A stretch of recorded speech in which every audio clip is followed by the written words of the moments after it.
So this circuit combines the best of both worlds. We've got the forward and the reverse capability with this one because we added something called a single pole double throw lever switch. It's called a lever switch because it's got a little lever here. And it's a single pole double throw because there's one pole and two throws. And that's the term for these electrical contacts here. So we're going to go ahead and turn our switch on, which will let power flow.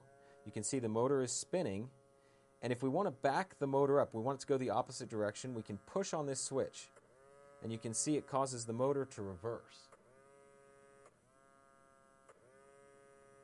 And what's happening is the contact inside that switch is switching from the red wire, which is the positive lead, to the black wire, which is the negative. That causes the power to flow the other direction.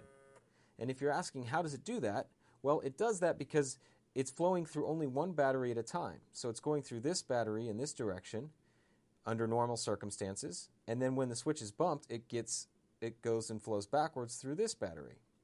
And so that causes the motor to flip back and forth. Now, if we take that and we combine it with another switch and another motor, we can make the spout turn around and go back and forth in different directions. Okay, so this is the combination of all the previous circuits that we've talked about. We've got our lights and our light switch circuit here. I believe that's this circuit. So you can see that the lights turn on when we turn that circuit. And then we have our motor circuit.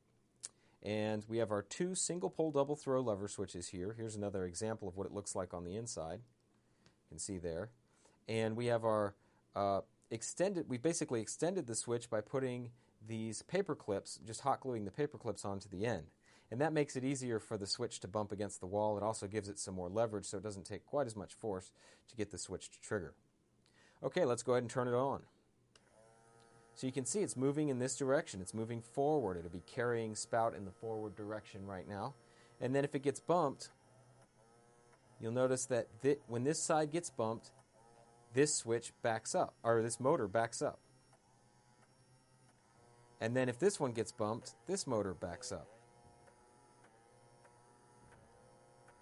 Again, so what the switch is doing is it's switching the power flowing from one battery. Right now it's flowing from one battery in one direction, switches it to the other battery that's flowing in the other direction and causes the motor to spin backwards, which means that Spout can back up. If they both get hit,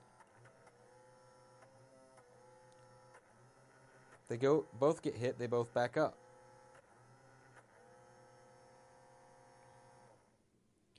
So that's what's going on inside of Spout.